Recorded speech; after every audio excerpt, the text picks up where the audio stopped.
السلام عليكم ورحمة الله وبركاته. We're going to have a short speech about the reality of life for the relevance of this occasion, because this is what happens in life. People come and people go. But unfortunately, some of us don't know the reality of life, or they want to avoid the reality of life. So this lecture or this short speech is going to be either a reminder or a teacher. Just like Quran. The Holy Quran, sometimes it reminds us of something that we already know, and sometimes it teaches something totally new to us. Quran, Allah subhanahu wa ta'ala in Quran, in so many verses, so many chapters, He brings the story of the old people, the old generation, the previous nations. And what's the reason behind this? Because in their stories, there are lessons we should learn to benefit from them in this life and in the life after. So the reality of this life are two main questions. Where did we come from? And where are we going to? Everybody asks this question. All the philosophy schools and the religions are based on these two major questions. What's our origin and where are we going? Everybody's trying to answer these two questions. Islam has its own perspective to address these two issues. So, death is inevitable for all of us. It's something in the future. We look at it in different ways. The way we perceive this, sometimes we perceive it as the end of the existence. Sometimes we look at it as the end of this life. Sometimes we are fearing death. Sometimes we are neutral. Sometimes we love death in a positive way. Why? Because the way we perceive death, how do we define death? The picture, the image of death in our mind is different. Based on the way you look at it, then your emotions consequently will come in the same look you look at death. So, whenever one of us try to travel somewhere, like we're going to Europe, we're going to Switzerland, we're going to London, we're going to anywhere, especially if somewhere is new to us, what do? We go, bring the map, look at the place, where is it located, what are the main cities there, what are the main attractions, what is the language, what is the culture, what to expect, what to eat, what's our budget, what's our plan, how are we going to spend it, because it's something important, it's something significant. Even if we are going just for a week or a month. And we do that everywhere. You don't just wake up and go and travel. You have to plan the future. You're going to college, you have to prepare years before to get into college and to graduate successfully. So anything in the future should have a plan beforehand. So when the matter comes to something else in the future, death, we do not plan. We don't want to think, we don't want to plan, we don't want to even dream about it, we don't want to remember it, although it's something real, it's realistic, it's something there. We all studied in school, at least. Any rational thinker, any sane mind, any theory, any hypothesis any opinion, any vision, if it doesn't have all the realities in it, it's false. So if you have factors to do an experiment and you ignore 2 factors and you just include 8, you will have a conclusion. You can write about it, you can publish it, but is this conclusion going to be realistic? Is this conclusion going to match life? Is this conclusion going to match reality? No. Why? Because you ignored a realistic factor. Something real was there, but you ignored it. Death is the same thing. We have a vision about life. We have a vision about the existence, about the universe, the way we plan our life, the way we are living it, the way we're looking at the future, our main plan in life.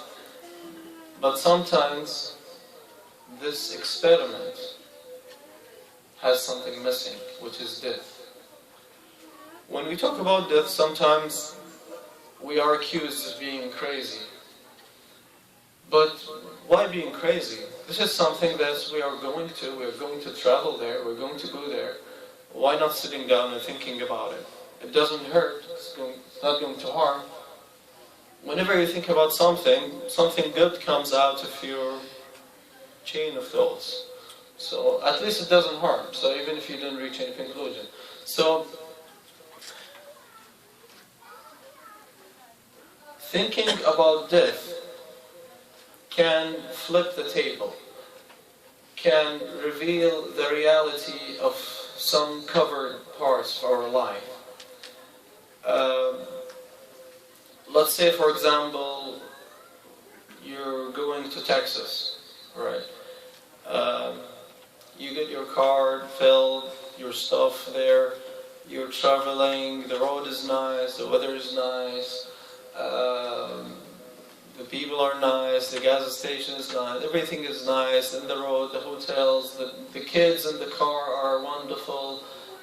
You have a great journey, but and you asking your friend, are we heading to Texas? You say, we're heading to Texas, the mountain looks like this is the mountain toward Texas. But there's one little thing, you look at the compass, and the compass doesn't say south, it says north. It's one little thing, it's just the compass. It says the direction is not south toward Texas, it says north. It's a little thing, little piece, but if you ignore it, all of your journey will be jeopardized. So you stop and you check this back. It's something little, but you have to check it. If you don't check it, all of this wonderful dream, all of this wonderful vacation might be jeopardized. Why? Although it's something simple, small, but it's a reality, like an experiment. If you ignore one real factor, and you know it's real, you might screw up all of your life, all your plan, or if your financial plan, your plan for the next 10 years, 20 years might be jeopardized by ignoring one factor, real factor, which is death. So, what's this big deal about death? It's just death. We die, we pass away, we leave. Why making a big deal out of it? Let's worry about politics. Let's worry about our society. These are important subjects we have to worry about. We have to plan. It's part of our duty to be a society. But sometimes we live as a society. We think about politics. We think about the society, the education, the finances, the economy. We think about everything, but in unrealistic vision. Why? Because there's something missing. When you add all of the factors that should be added, you're still looking at the same subjects, but in a more realistic vision. Things become making more sense than before, and heading towards something better than before. So the big deal about death is it's our final destination. Talking about this life. Everybody's going there. Well, somebody can come and ask, does it make a difference if I think about death? It doesn't. Or it does. From where did we come with this conclusion that it does not make a difference if we think about it? Maybe it does make a difference. How? We need to sit down and think. We need to learn. We need to fall into philosophy, fall into all the deal of religions and the school of thought. Sometimes we assume. Our assumption sometimes is wrong. Why? Because we just assumed. The assumption sometimes is based on something, sometimes it's based on nothing. Out of comfort, we don't want to think about death, or out of fear. So, from where did we reach this conclusion? It doesn't make a difference to think about death. Well, when you come to different religions, different schools, thoughts, different philosophies, some of them they say, you know, you have to walk in this way to succeed after death. The others say you have to walk in that way to succeed after death. Some schools say there's nothing after death. Some they say there's something after death. So how can you sort out all of this deal and reach a realistic conclusion of this matter with ignoring it? You can't. So you want to be certain for your future that, okay, there's nothing, I shouldn't worry about it. I'm certain. After thinking, after sitting down and realizing life and what's happening in life. Or, you know, oh, there's something. Oh, I should worry about it. Oh, I should do A, I shouldn't do B. I shouldn't plan for it. I should plan for it or not. Think about this as just anything in the future, like college. For example, if I tell you now, in 2020, the price of gold is going to double or, 50 times. Something costs 100, it will cost 500,000, for example. The same thing. After 7 years. And you just knew about this in the future. This is an investment. This is something important. Oh, this is interesting. This is useful. I'm glad I knew about it. So now I can sit down every day to plan it, to buy some gold, to store something, to plan every month what I'm going to do. So when this year comes, I am successful, I am happy, I made a gain. So are we glad we knew about this? Yeah, we're glad. We shouldn't ignore it. The same deal with death. There is something after death. Some people say it's an investment. It's not just about going to hell and being scary. Yeah, there's an investment. So if I knew about it in advance, I will be very glad. So one of the reasons why it's important to address this issue between ourselves and our families and our friends, and having a vision about the future of everything, including death, is maybe there's something interesting for us. There's something useful.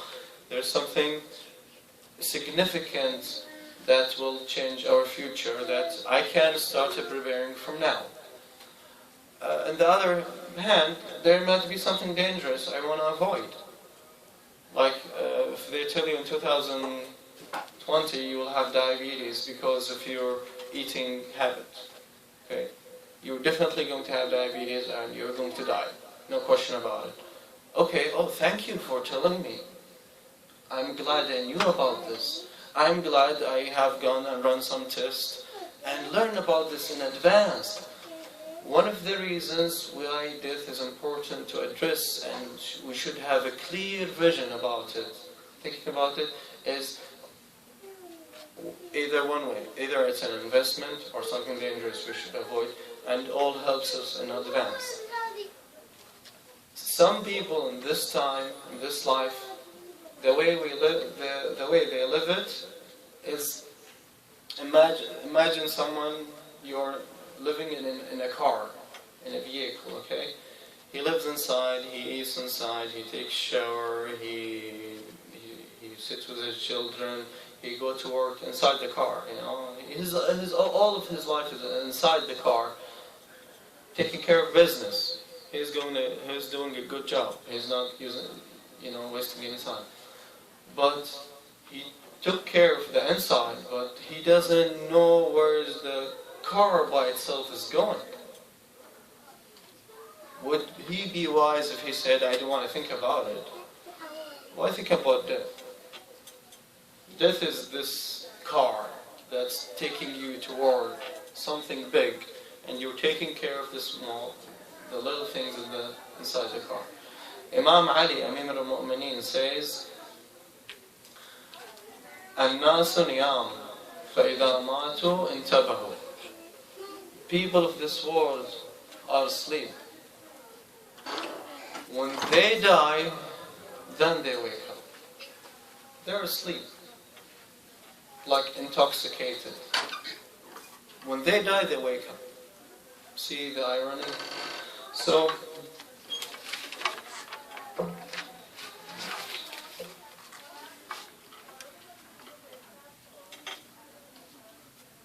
we said there are two reasons why people avoid this reality.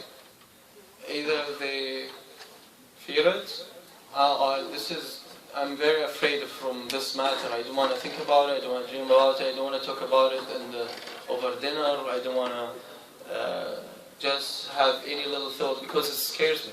Okay, why should I bother myself?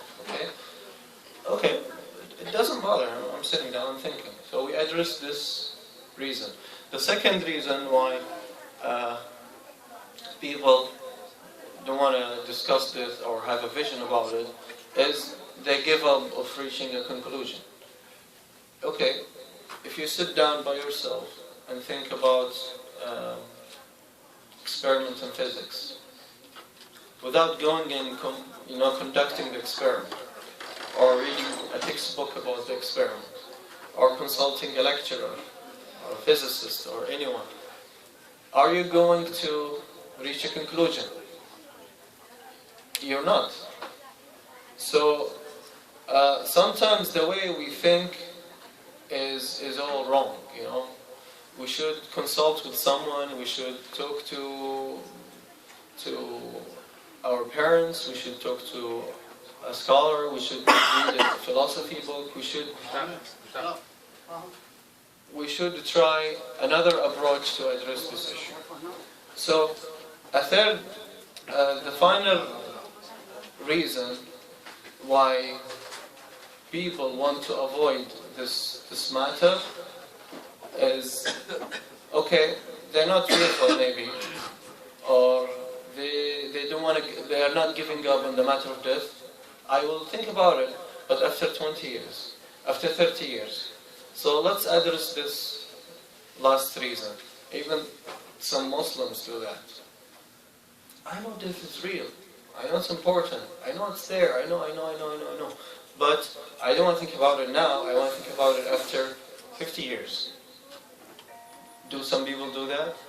Yes, they do this. Again, is this realistic?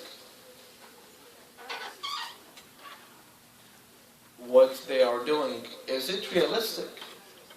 Is it or not? That's the third thing the final thing we want to discuss. So, is life long? That's the question. Yes and no. Life is long, but it's not long. If someone lived 10,000 years, now we live 100 years, we're lucky, okay? If someone lived 10,000 years, and he was a king, he enjoyed everything there. He was a ruler of all of the globe. He was obeyed. He had all of the kinds of pleasures. He was given everything he wanted. He went to the space even. He was the pharaoh, okay? For 10,000 years, not 400 years. But he passed away in 2005. Does these 10,000 years make any sense now? No matter how long you live, it does not make a difference when you are buried. So Allah subhanahu wa ta'ala addressed this in Quran. Allah says, وَكَمْ أَهْلَكْنَا قَبْلَهُمْ مِنْ قَرْنٍ هَلْ تُحِسُّ مِنْهُمْ مِنْ أَحَدٍ أَوْ تَسْمَعُ لَهُمْ رِكْزًا. In the name of Allah, Allah says in the Quran, and so many generations have passed away before you. Do you feel any of them now? Or do you hear any sound of them now? Tens of thousands of generations has passed away. Okay, they were great, they were luxurious, they were rich, they were such and such. Lots of them were kings, lots of things were obeyed, but do you feel them now? Now, are we talking about now? And so many centuries have ended. So, the people who lived in the 2,000 years ago, where are they now? And the people who lived in the 20th century, you know, the people who did fight in World War I, okay, we see them in the documentaries.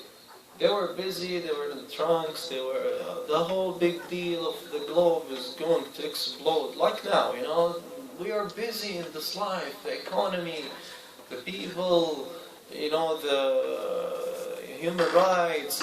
This country is invading that country. What Russia's doing, what the Muslim Empire is doing, what the Arab is doing, and you see this big thing that is more important than death.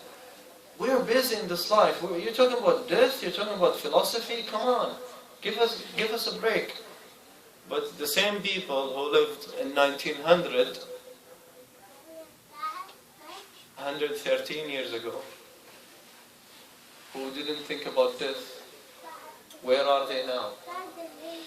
Now, where are they? Do we see them? Are they walking in the streets? Are they living? Are they eating? Are they enjoying? Are they being busy with politics? Everything is gone. You age, you pass away. Once you pass away, the next day, the water on your grave is dried out, and your reality is different. I'm not saying we shouldn't enjoy this life. We should enjoy it, but in a manner that's realistic, that matches the reality. Some people live this life like it's permanent, forever. Some people live in it like it's a bridge. Two different paths. Which one is realistic? Nobody questions that when you live your life realistically, you are much happier. The other is intoxicated. He's misleading himself or herself. But the person who plans and knows and questions and plans, that he will be safe once he reached that reality he thought about and he planned. And I'm going to end the speech with two narrations of Imam Zain al-Abidin and Imam Ali, and a part of a lecture of Imam Zain al-Abidin without much explanation. So Imam Zain al-Abidin says, مسكين ابن آدم إذا ضاع منه درهم فيظل نهاره يقول إنا لله وإنا إليه راجعون وينقص كل يوم من عمره ودينه ولا يحزن عليهما. Oh, so poor, the son of Adam, referring to us. So poor. When he loses some money, he spent all the day being upset about it. But every day his faith is listen and listen, and his age is listen and listen, and he doesn't worry about it. And Imam Ali says, Imam Ali was walking in a graveyard and he talked to the people, the dead people in the grave. He says, "O people of the graves, your houses have been occupied by others. Oh, you, the dead people of the grave." He's not talking to them, but he's showing his companions the lesson. Oh, the people of the grave, your houses have been occupied by others, and your women got married to others. Your money have been divided to others. This is our news. What are your news?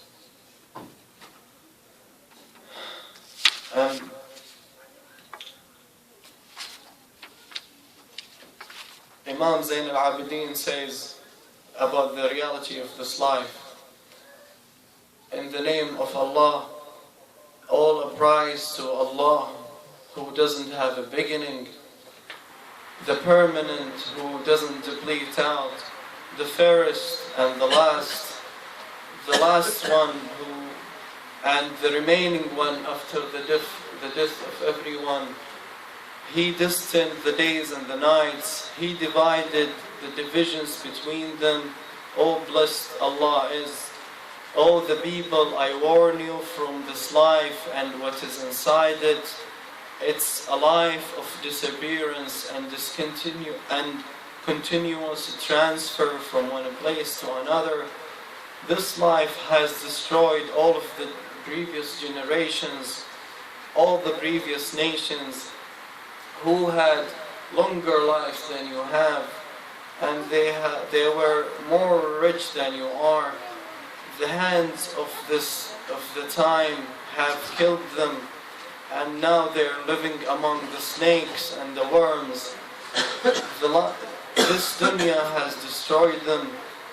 It's like they weren't even alive before. The soil of their graves did eat their meat and deform their beautiful appearances and scattered their body parts and their tissues, and the hands of the time had grinded them. Do you hope that you will stay after them? He means the previous people who already passed. Do you hope you will stay after them? How far indeed. You have to follow them, and I am almost seeing you. So wake up and prepare by the good deeds for the afterlife.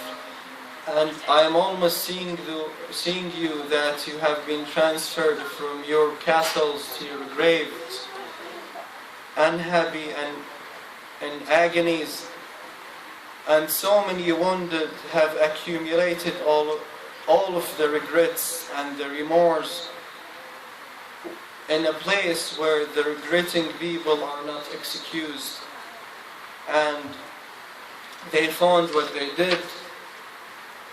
So in a place where God does not commit injustice, they are stopped in severities, in lines and rows of the dead, and they were waiting for the call of the judgment day, the greatest overwhelming calamity,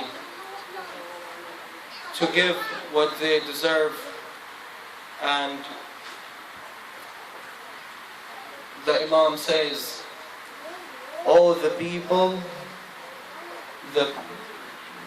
of Adam, you are safe as long as you have an internal advisor inside you. And if you are auditing yourself every day, oh, the people of Adam, you are going to die. And you're going to be resurrected and you're going to stand before Allah. So prepare an answer. وصلى الله على محمد وآل محمد.